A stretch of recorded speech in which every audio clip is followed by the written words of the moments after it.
ఓం హ్రీంకారాసనగద్భితానలసికాం సౌః క్లీం కళాంభిప్రతీం సౌవర్ణాంబరధారణీం వరసుధాధౌతాం త్రినేత్రోజ్వలాం వందే పుస్తకపాశమంకుశధరాం స్రగ్భూషితాముజ్వలాం త్వాం గౌరీం త్రిపురాం పరాత్ ప్రగలాం శ్రీచక్రసంచారిణీం. ఓం శ్రీ బెజవాడ కనకదుర్గాదేవ్యై నమః. శ్రీ దుర్గామల్లేశ్వరాభ్యాం నమః. చాలా మందికి కొన్ని అనుమానాలు ఉంటాయి. ఏమంటే మేము నిత్యం పూజ చేస్తున్నాం ప్రతిరోజు కూడా, అయినా సరే మేము కోరుకున్న కోరికలు తీరడం లేదు. ఎవ్వరు ఏ పూజలు ఏ రోజు కూడా చేయనటువంటి వాళ్ళందరూ కూడా చాలా సుఖంగా సంతోషంగా జీవితాన్ని గడుపుతున్నారు. మరి మాకు వచ్చేసరికి ఇల్లు లేదు, స్థలాలు కొనుక్కోలేకపోయాం. అలాగే మా పిల్లలందరూ కూడా మంచి ఉద్యోగాల్లోకి రాలేకపోయారు. పెళ్ళిళ్ళు అనేటటువంటివి కొంతమందికి బ్రేక్ అయిపోయినాయి. ఇలాంటి రకాల సమస్యలు. ఈ సమస్యల కోసమని మేము కొంతమంది జ్యోతిష్కుల దగ్గరికి వెళ్తే వాళ్ళు రెమెడీస్ పేరుతో లక్షల రూపాయలని మా దగ్గర నుంచి తీసుకొని హోమాలు చేశారు. ఆ తర్వాత పూజలు జరిపించారు. ఇవన్నీ కూడా జరిగినాయి. అయితే మరి మాకు ఫలితాలు ఎందుకు రావడం లేదండి అనేటటువంటి డౌట్ చాలా మందికి ఉంటుంది. అది కేవలము దానికి ఆన్సర్ ఏంటంటే మీ తప్పే.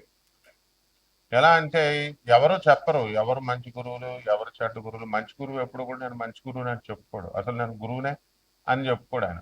షిరిడి సాయినాథుడు, దత్తాత్రేయులు వారు, నాథ సాంప్రదాయంలో వీళ్ళంతా మత్స్యేంద్రుడు, వీళ్ళంతా కూడా శ్రీపాద వల్లభుడు వచ్చి గురుదేవులు రెండవ అవతారమైనటువంటి దత్తాత్రేయ రెండవ అవతారమైనటువంటి నృసింహ సరస్వతి స్వాముల వారు వచ్చి నేను నీ గురువును, నా దగ్గరకు రా, నేను నీ సమస్యలు తీరుస్తానని ఎక్కడన్నా చెప్పినట్టు గురు చరిత్రలో ఉందా, లేదా శ్రీపాద వల్లభ చరిత్రలో ఉందా?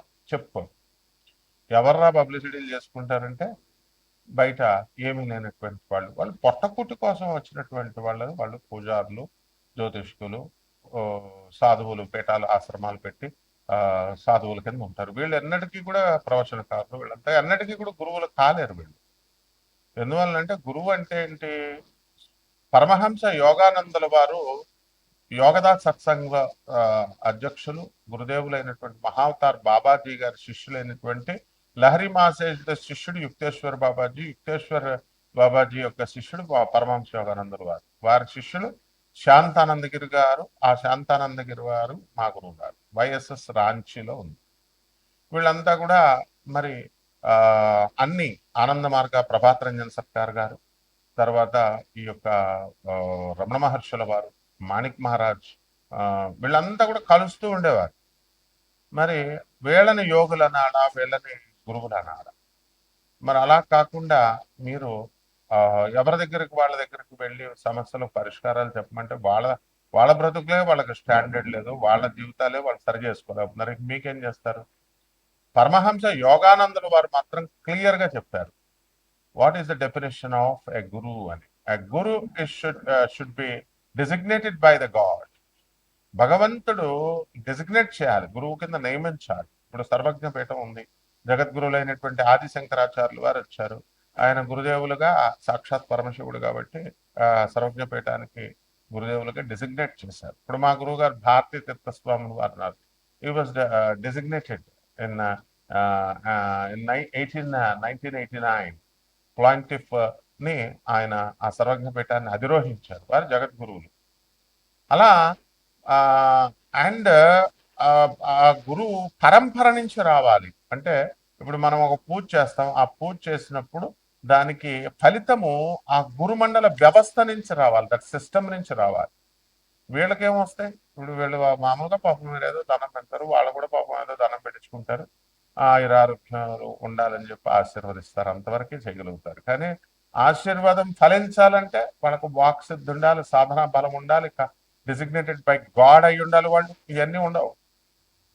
కాబట్టి మన భ్రమలో మనం వెళ్తూ ఉంటాము. గురుగారు గురుగారు అని చెప్పేసి దండాలు పెడుతూ ఉంటారు, వెళ్తూ ఉంటారు. ఓకే, ఇట్స్ ఓకే, తప్పేం లేదు. ఎవరికి చేసినా సరే సాక్షాత్తు శ్రీకృష్ణ పరమాత్మకే చెందుతుందన్నారు, బాగుంది. దండాలు అయితే శ్రీకృష్ణుడు తీసుకుంటాడు. మరి రిజల్ట్ వీళ్ళు ఇవ్వాలి కదా, వీళ్ళు కదా మీకు హామీలు ఇచ్చి డబ్బులు తీసుకున్నది, హోమాలు చేసింది. కాబట్టి వీళ్ళకి ఆ శక్తి లేనప్పుడు ప్రగల్భాలు చెప్పినప్పుడు బుద్ధి లేనటువంటి మీరు విన్నారు. అందువలన తప్పు మీదనమాట. ఏం పరమహంస యోగానంద కనబడలేదా? ఆదిశంకర్లు కనబడలేదా? స్వామి వివేకానంద కనబడలేదా? రామకృష్ణ పరమహంస కనబడలేదా? ప్రభాత్ రంజన్ ఆనంద సర్కార్ ఆనందమూర్తి గారు కనబడలేదా? పరమహంస యోగానందల వారు కనబడలేదా? వినరు మీరు, చెప్పినా వినరు. అండ్ ఏంటంటే ఒక్కసారి ఫోన్ కొడతారు.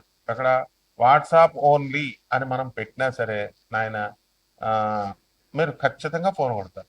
ఫోన్ కొట్టి గురుగారండి, ఇంకా గురుగారు బాత్రూంలో ఉన్నారో లేకపోతే ట్రావెలింగ్లో ఉన్నారో పూజలో ఉన్నారో కాలేజీలో ఉన్నారో నేను యూనివర్సిటీలో ఉన్నాము ఏం చూడరు ఇక మీరు. కొట్టేస్తే మీరు కొట్టేసిన టైంకి మేము ఎత్తేయాలి, ఎత్తేసి మేము చెప్పేసేయాలి. ఆ తర్వాత చేయమంటే ఇంక మళ్ళీ చేయడాలు ఉండవు. ఇక్కడ వాట్సాప్ పెట్టమంటే పెట్టడాలు ఉండవు. మంత్రాలు తీసుకుంటారు, దాని ఫాలో అప్ చెప్పరు. ఫాలో అప్ చెప్పండిరా అంటే గంట గంటకు ఫాలో అప్ చేసి గురుగారు ఇప్పుడు స్టార్ట్ చేస్తున్నానండి, తర్వాత రేపు స్టార్ట్ చేస్తానండి. ఇయ్యా ఒక పరంపరలో వెళ్ళాలి. ఒక తర్వాత ఏమన్నా తిడితే అలిగేస్తారు. ఆ, మీకు కావాల్సిన యక్షిణి మంత్రాలు, యక్షిణి చీల్చేస్తుంది. యక్షిణి అంటే ఏంటనుకుంటున్నారు? ఈ యూట్యూబ్ లో ఉన్నటువంటి యక్షిణి దేవతల గురించి చెప్పిన వాళ్ళకి వీళ్ళకి ఏం తెలియదు. యక్షిని ఒక ఆత్మ అంటాడు, ఒకడు చచ్చిపోయిన ఆత్మ ఒకడు అయిపోయింది అంటాడు. వాడేమో సిద్ధి పొందేసిందని ఆ ఛానల్ వాళ్ళు ప్రచారం, మనం వెళ్ళడం మానేస్తే ఆ ఛానల్ వాళ్ళు ప్రచారం. ఇలా రకరకాలుగా ఈ యక్షిని అనేటటువంటిది మలమూత్రాలు తినాలంటాడు ఇంకొక దౌర్భాగ్యుడు. ఆ తర్వాత రొమాన్స్ చేస్తుంది మీకు అర్ధరాత్రులు వచ్చాయని చెప్తాడు ఇంకొక రాస్కల్. ఇదే యక్షిణి దేవతల గురించి చెప్పింది. వాళ్ళ పేర్లోనే ఉంది దేవతలు అని. యక్షిణి దేవతలు అని, యక్ష గంధర్వ కిన్నెర కింపురుష దేవతలు. వీళ్ళకి ఎందుకు ఈ సాధన కఠినమైనటువంటిది అని అంటే మనకి ఆ అవి చాలా మామూలు మిగతా దేవతలందరూ కూడా నువ్వు స్నానం చేసి చేయకపోయినా పూజ, స్నానం చేసి చేసినా స్నానం చేయకుండా చేసినా వాళ్ళు ఏమనుకోరు. నైవేద్యాలు నువ్వు ఎలా చేసినా ఏం చేసినా శుభ్రత మడి మడి అని మడి బట్టలు కట్టేసుకోవడం కాదు. మడి అంటే ఈ మధ్య కాలంలో బిల్డప్ ఎక్కువైపోయింది. మడి భోజనాలు అంటాడు ఒకడు, ట్రస్ట్ పెట్టేస్తున్నాం మడి భోజనాలు చేసేస్తాం, కింద ఆ, ఉపన్యాసాలు ఇచ్చేస్తాం, డొనేషన్స్ ఇచ్చేయండి. ఆ, ఇక్కడ కాశీలో ఎవడో అనామకుడు వాడు ఎవడో కట్టేవాడు, అంతకుముందు అరుణాచలం గురించి పబ్లిసిటీ చేశాడు ఆయన. తర్వాత అందులో ఎవడో ఒకడో వాళ్ళందరూ డబ్బులు ఇచ్చారు, వాడు మాయమైపోయాడు, వాడు అక్కడ వర్క్స్ ఏం జరగలేదు. Is the way. తర్వాత ఇంకొకడు ఆ మడి కట్టుకుంటున్నామండి, మడి పూజల్లో ఉన్నామండి, మడి భోజనాల్లో ఉన్నామండి, ఇవన్నీ బిల్డప్ చీరేస్తుంది యక్షిణీ దేవత. యక్షిణీ దేవత ఏంటంటే మనకి కోపం అధికంగా ఉంటుంది, at the same time very disciplined. సాధన చేసేటటువంటి వాడు మినిమం శుభ్రం ఉండాలి, శుభ్రత కలిగి ఉండాలి. అంటే స్నానం చేసేస్తే సరిపోతుందా అంటే నీ యొక్క మంచి బుద్ధులు ఇవన్నీ కూడా చూస్తున్నాను. తర్వాత ఈ యొక్క మంచి బుద్ధులు, ఈ మినిమం పవిత్రత పాటించాలి. And you should respect her, you should ఆమెను గౌరవించాలి, ఆమె మంత్రాన్ని గౌరవించాలి, ఆమె ప్రజెన్స్ వస్తుందని నమ్మాలి నువ్వు. ఆమెను ఎక్కడ అగౌరవపరిచినా సరే నేను చీల్చేస్తుంది. కాబట్టి ఆ ఈ ఈ విధవలేమో నువ్వు లవ్ చేయి కామాతురణం నా లజ్జ నా భయం అని, ఈ విధవలకే బుద్ధి లేదు అసలు చెప్పే విధవలకి. కామంతో అర్ధరాత్రులు వస్తుంది, మేముతో రొమాన్స్ చేస్తుంది, మీ ఆవిడ ముట్టుకోనివ్వదు, అంత నాన్ సెన్స్ అంతా చెప్తారు. ఏదో వీళ్ళేదో యక్షిణి సాధన చేస్తారు, ప్రపంచంలో ఎవడో చేయలేదు యక్షిణి సాధన నేను తప్ప. సో ఇది గుర్తుపెట్టుకోండి. ఎందువలనంటే ఆ సిద్ధి, ఆ యొక్క లక్షణాలు ఇవన్నీ కూడా మనకి ఆ, చెప్పేటటువంటి మాటలను బట్టి అర్థం అవుతాయి మనకి, మీరు తెలుసుకోవాలి అది.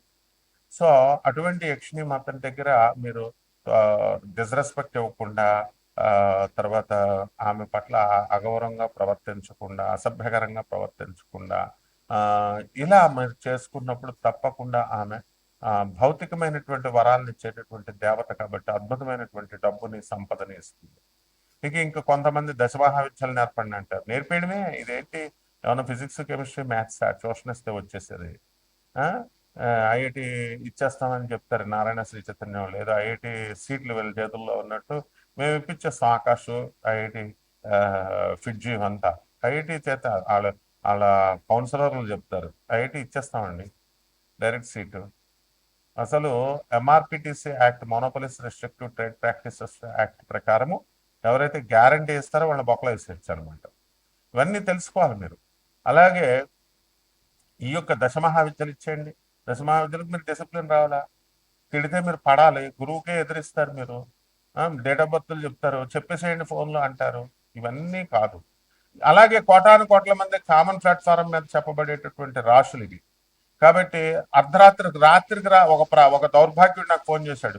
రాత్రికి రాత్రి మారిపోతాయండి, నేను మీ అభిమాని అండి, మీరంటే రెస్పెక్ట్ అండి అంటాడు. బాగానే ఉన్నాడు, చెప్పి సగం చచ్చి అర్థం అవట్లా. ట్రావెలింగ్ లో ఉన్నప్పుడు అప్పుడు కొడతారు అనమాట. ఏమంటే నిన్నటి దాకా బాగాలేంది, జూన్ 1 వరకు బాగాలేని జాతకము, జూన్ 2 నుంచి గురుడు మిథున రాశి నుంచి కర్కాటక రాశిలోకి వచ్చేస్తున్నాడు. అర్ధరాత్రికి రాత్రి మారిపోద్ది అంటారు. బుద్ధి లేని విధవ. ఫస్ట్ అసలు జాతకాలు మారడం అంటే రాశి ఫలాలు ఈ గాడిదలు చెప్పేటటువంటి అందరూ ఇది జాతకాలు మారిపోతాయి, ఈ పూజలు చేసేస్తే మారిపోతాయి, ఇది చేసేస్తే మారిపోతాయి అని చెప్తే నువ్వు చేయించుకున్నావు. చేయించుకున్నటువంటి వాళ్ళకి ఏమైనా మారిందా? రూపాయి ఇవ్వలేదు, పావలా ఇవ్వలేదు. Stupid fellow. మారిపోద్దా అని నువ్వు డిస్కషన్స్ చేయడానికి ఆ ఫోన్ నెంబర్ పెట్టింది. నేను ఏమైనా మీ ఫ్రెండ్ నా 2 hours టైం, ఏమైనా 2 minutes టైం అని అంటారు. ఆమె world number 1 astrologer and 20 countries లో ఉన్న 600 ఆశ్రమాస్కి, ఆనంద్ మార్గ ఆశ్రమానికి, ఆ తర్వాత ఇండియాలో ఉన్నటువంటి 300 ఆశ్రమాలకి రిప్రజెంటేటివ్ గురువుని, ఇంటర్నేషనల్ కోఆర్డినేటర్ని. అరే, పర్సనల్ అపాయింట్మెంట్ అంటారు కొంతమంది. పర్సనల్ అపాయింట్మెంట్ అనేది కుదరదు. బికాస్ యాజ్ ఎ ప్రొఫెసర్ నాకు మొత్తం ఆల్ ఇండియాలో ఉన్నటువంటి స్టూడెంట్స్ మేము చూసుకోవాలి. సివిల్ సర్వీసెస్ ఇలాంటి ఎగ్జామ్స్ రాసేవాళ్ళు ఉంటారు. And only for IAS, IPS, ministers వాళ్ళకి, ఎమ్మెల్యేలు, ఎంపీలకి వాళ్ళకే సరిపోదు మాకు అపాయింట్మెంట్ ఇవ్వడానికి, మా స్టూడెంట్స్ చూసుకోవడానికి. కామన్ మ్యాన్ అది హర్ట్ చేయడానికి కాదు. We don't have enough time. అందుకని చెప్తున్నా సరే అర్థం చేసుకోవట్లేదు. సో దీన్ని బట్టి, ఈ యొక్క కర్మలను బట్టి, ఈ ఈ ప్రతి ఒక్కడు కూడా ఈ పూజలు చేయాల్సినటువంటి అవసరం లేదు. అయినా సరే మీరు జాతకాలను మార్చుకోవచ్చు డిసిప్లిన్ వల్ల. అది ఎలాగో మా ఒక్కొక్క రాశికి ఎలా ప్రభావితం చేస్తుంది అన్నది నేను చెప్తాను. ధనుస్సు రాశి. ఈ ధనుస్సు రాశి వారికి అందరికీ కూడా అర్ధాష్టమంలో శని నడుస్తున్నాడు. ఈ యొక్క సప్తమంలో ఉన్నటువంటి ఈ యొక్క గురుగ్రహము అష్టమంలోకి వస్తున్నాడు జనవరి 2, 2026 నుంచి. కాబట్టి అప్పులు అధికంగా రావడానికి అవకాశాలు ఉంటాయి మీకు. ఎక్కడెక్కడ చెడ్డ వాళ్ళు ఉంటారో బెల్లం చుట్టూ ఏగలు వాలినట్టుగా మీ దగ్గర బాగా పుష్కలమైన డబ్బు వస్తుంది. కాబట్టి అందరూ కూడా మీ చుట్టూ దగ్గరకు వచ్చేస్తారు. అలాగే రియల్ ఎస్టేట్ రంగంలో చాలా మంది బ్రోకర్స్ ఉంటారు, ఏజెంట్లు. వాళ్ళు పాత వాళ్లే కదా, మనకి ఎప్పుడు ఇప్పించే వాళ్లే కదా అని బ్లైండ్ గా మీరు స్థలాలు కొనడం వాళ్ళ దగ్గర. ఆ తర్వాత అష్టమ గురుగ్రహ ప్రభావం వలన అవన్నీ కూడా లిటిగేషన్ లో ఉన్నాయనో, లేకపోతే డబుల్ రిజిస్ట్రేషన్, ఏదో కారణం వల్ల అవన్నీ కూడా మీరు ఇల్లు కట్టేటప్పుడు అవన్నీ కూడా కొన్ని ప్రాబ్లమ్స్ లో పడ్డము, దాని ద్వారా మీరు కొంత లాస్ అవడము, ఇలాంటివన్నీ కూడా జరుగుతాయి. కాబట్టి ధనుసు రాశి వారు అందరూ కూడా సినిమాల్లో రంగంలో ఉన్నటువంటి వాళ్ళు బ్రహ్మాండంగా క్లిక్ అవుతారు. మీరు బాగా డబ్బులు వెనకేసుకురావడం అనేటటువంటివి జరుగుతాయి.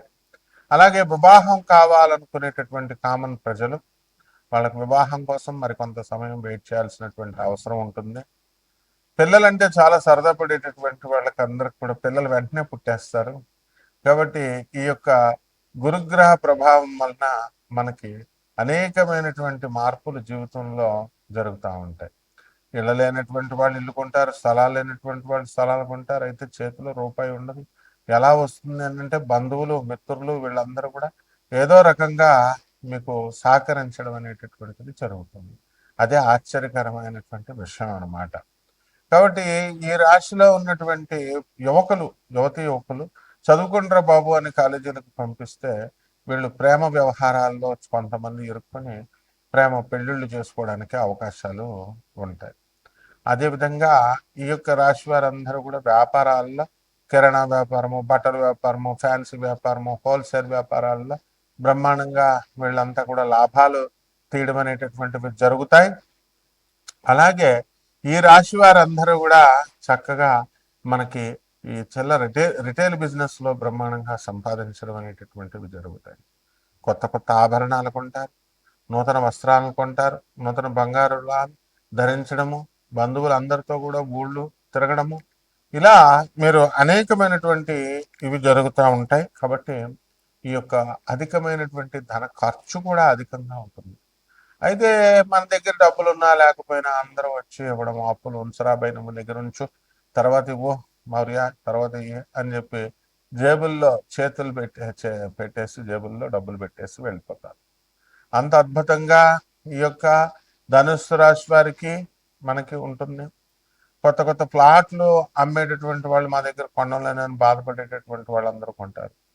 ఇక పరిహారాలు వచ్చేసరికి ఈ ధనుస్సు రాశి వారికి అర్ధాష్టమంలో ఉన్నటువంటి ఈ యొక్క శనిగ్రహ ప్రభావం వలన కుటుంబంలో కొన్ని కలతలు, మిస్అండర్స్టాండింగ్స్ ఇలాంటివన్నీ కూడా జరుగుతున్నాయి కదా. అవన్నీ కూడా పటాపంచులు అయిపోతాయి. మరి శని జపం చేసుకోవాలా, శని స్తోత్రాలు చదవాలా, శనికి కిలోంపావు నల్ల నువ్వులని నల్లని వస్త్రాలని పేద బ్రాహ్మణులకి శనివారం నాడు ఉదయం 8 గంటలకు దానం చేసుకోవాలా. దశ మహావిద్యల్లో ఒకటైనటువంటి మహాకాళి అమ్మవారి యొక్క హోమాన్ని మీ ఇళ్లలో చేసుకోవడం ద్వారా బ్రహ్మాండంగా మీకు ఉంటుంది. అదేవిధంగా ఒక రావి చెట్టుని మీ ఇంట్లో చిన్న కుండీలో పెంచుకోండి. దాన్ని తులసి చెట్టుని పెంచినట్టుగా రోజు పూజ చేస్తూ పెంచుకోండి. ఆ తర్వాత కొంచెం పెద్దదైన తర్వాత దాన్ని తీసుకెళ్లి రోడ్డు మీద వేద్దరు కానీ బ్రహ్మాండంగా అది ఎదగడం అనేటటువంటివి జరుగుతాయి. ఈ రకంగా మీరు దశ మహావిద్యల్లో ఒకటైనటువంటి తారా అమ్మవారి యొక్క హోమాన్ని మీ ఇళ్లలో చేసుకోవడం, మంత్రజపం చేసుకోవడం ద్వారా బ్రహ్మాండంగా ఉంటుంది. శుభమస్తు.